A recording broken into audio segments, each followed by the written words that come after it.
Nagulat siya.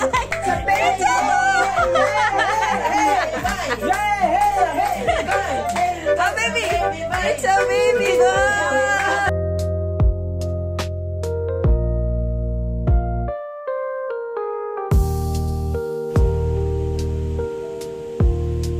Liam, how to say hi? Hi.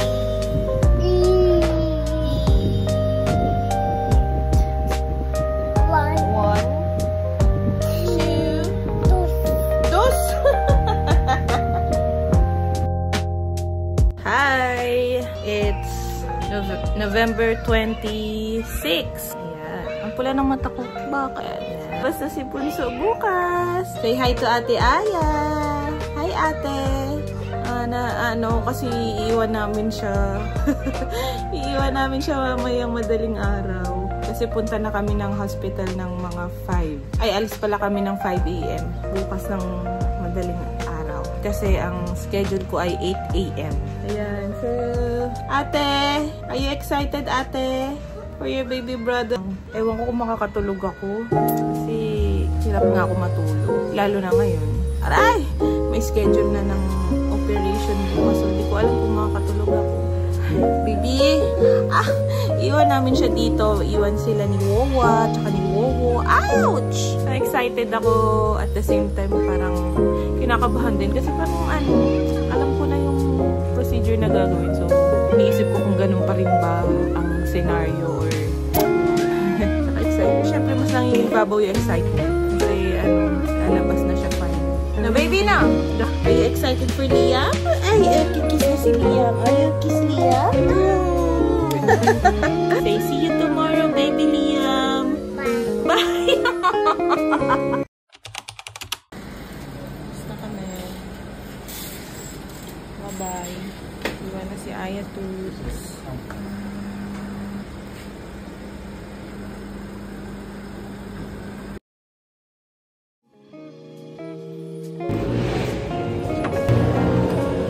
Kaming tubig.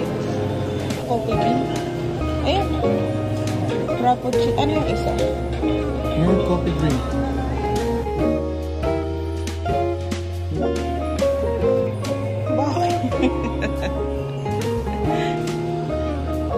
Bili siya ng laruan.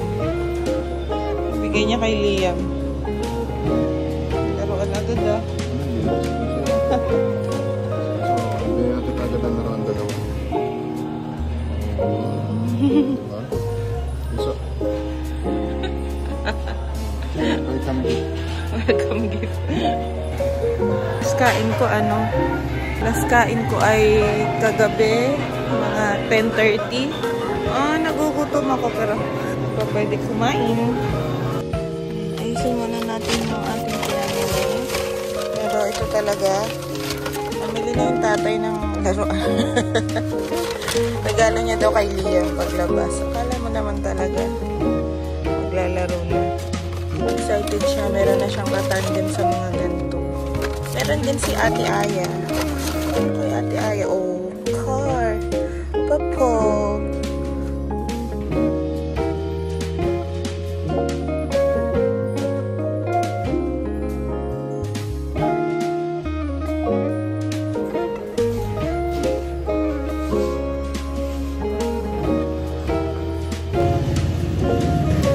Kami sa ER.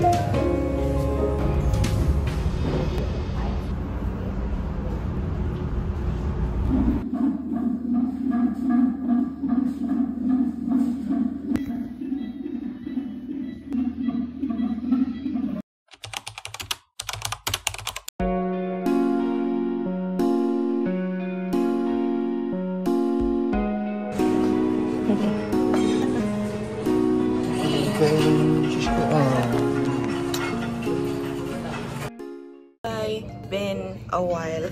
It's been a while. So, wala na masyadong nakuhang mga videos kasi medyo may pinagdaan ng challenge during birth ni baby Liam. Medyo na-stop yung natin. Ang tawag doon? Na-stop yung... Huwag na nga. Basta, ayun. Kasi, okay naman, successful yung operation ko. Praise God. Maayos. And, yun. While I'm in the recovery room, dinala si Liam sa akin para ipalatch. Tapos, natutulog kasi siya. Tulog lang siya. Tinatry siya sa akin. Nagsasak siya, pero tulog siya. Ayaw niya talaga kasi natutulog siya. So sabi ko, ay, ba't natutulog siya? Sige, naantok siya siguro ganyan. So yun yung first attempt. So second attempt, dinala ulit si Liam. Ganun pa rin.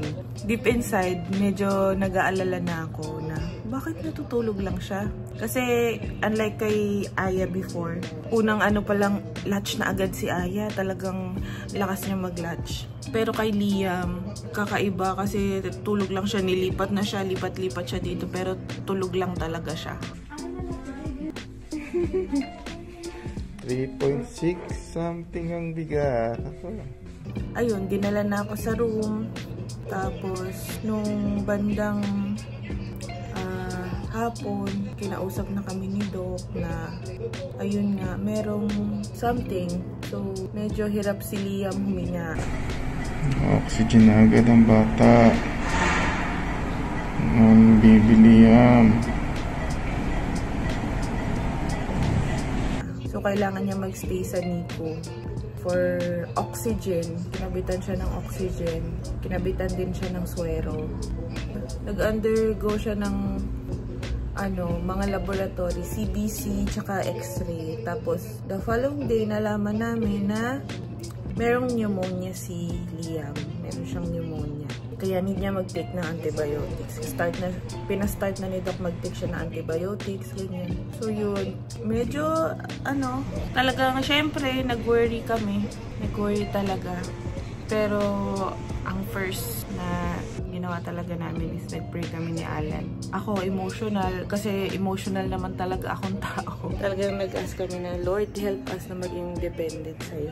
And, ayun. Supposedly, dapat day 3 discharge na ako. Pero, we decided na mag-extend sa hospital. Hintayin namin si Liam. Kasi parang di ko naman kaya na iwan si Liam dito. Waiting na lang talaga kay Liam. Ang isa pang mahirap is yung naiwan si Aya sa bahay.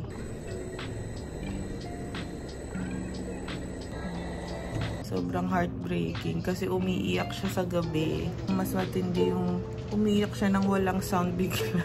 Igising siya bigla ng madaling araw. Tapos umiiyak siya. Parang naramdaman niya na wala kami doon ni Alan. Yay, may Jabi!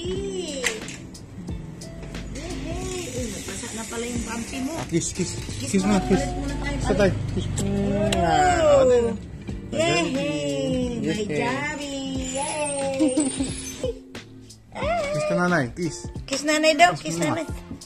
Pinapasundo ko siya kay Alan, dinadala dito pag daytime. Show it to the camera. Apple. What's the color of your apple? Red. Can you smell your apple? Smells good. Ito kami ngayon. It's already day 6 na yata ngayon. It's December 2 na.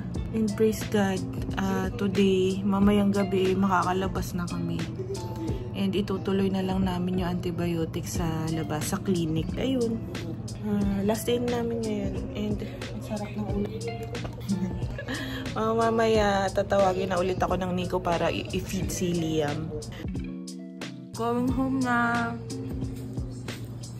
5 PM yung 5 PM yung last dose ng ni baby ngayon. Yung antibiotics niya. Uwi na si baby!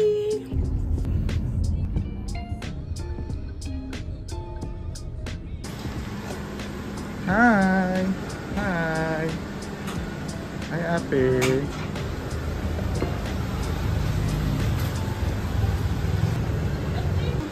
Ano mo ba? Ulo. Nasa sabi. Ulo.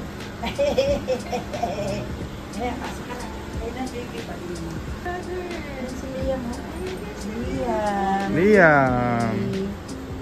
Hello, baby. Baby, no? Yay, brother na. Yay. Hi, baby brother. Liam. Hi, baby.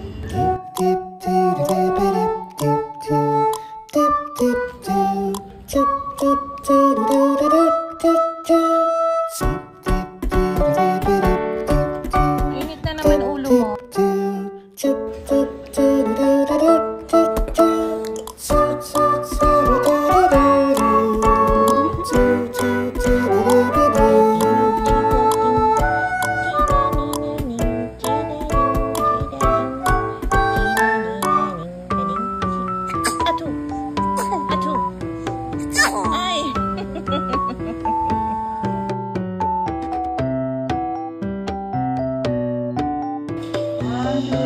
Ang cute. Kita niya ingay mo. Bakit ang ingay mo? Kung nagagalit yan sa tummy time.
Auntie!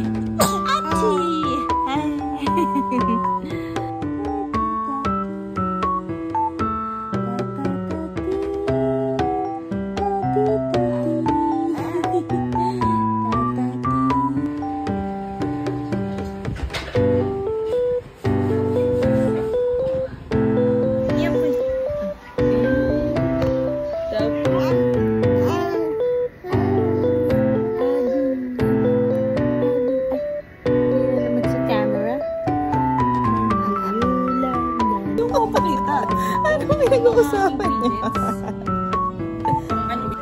Ano yung dala mo? Ba't may dala ikaw na chicken?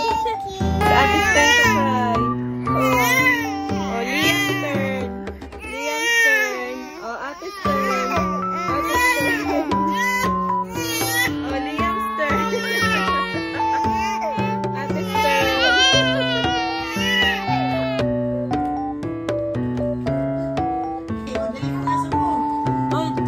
laway ni Liam. Wipe mo, wipe.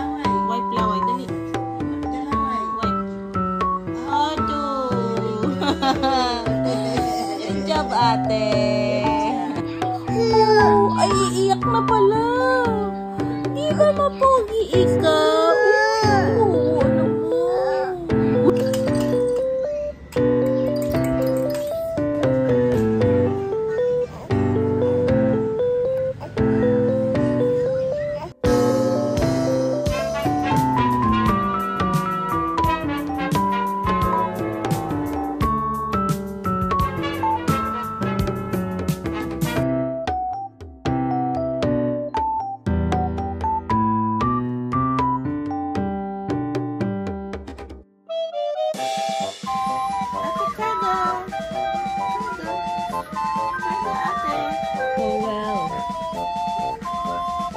Wow, so pogi naman. What's with the hair, baby? What's with the hair? Ano nangyayari sa hair?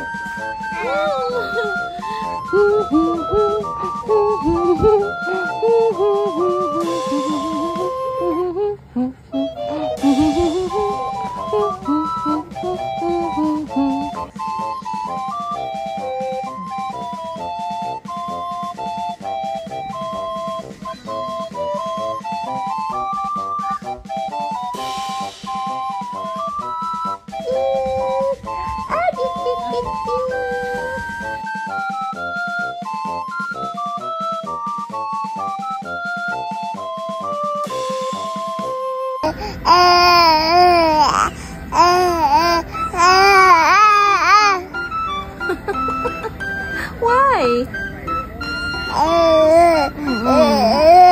Opo. Grabe. Grabe naman yun.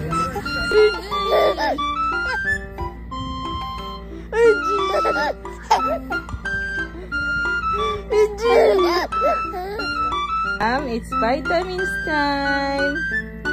Baby. Liam, you like this?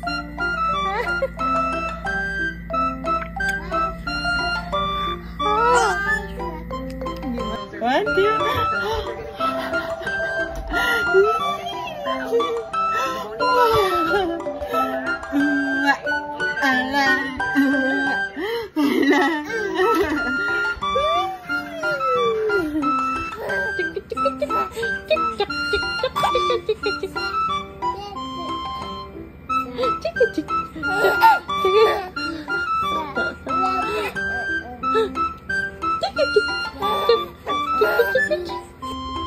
Nina mo.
Ninam.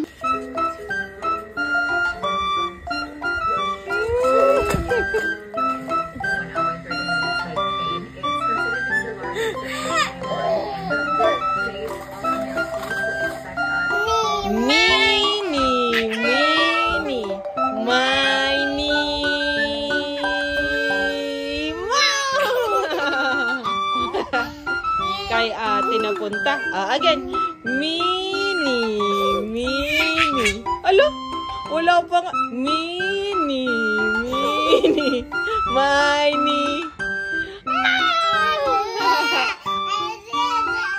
Again, ate, again.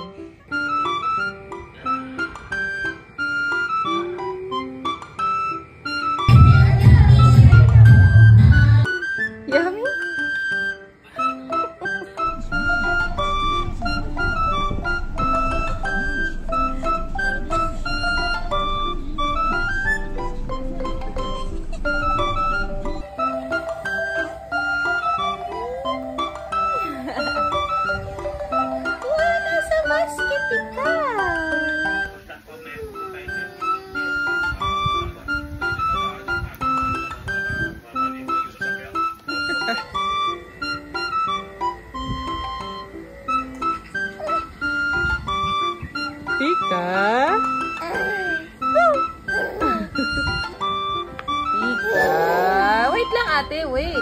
Pika.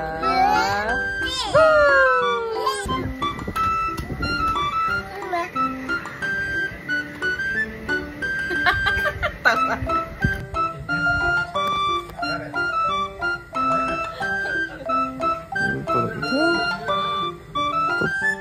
Linam is in the box.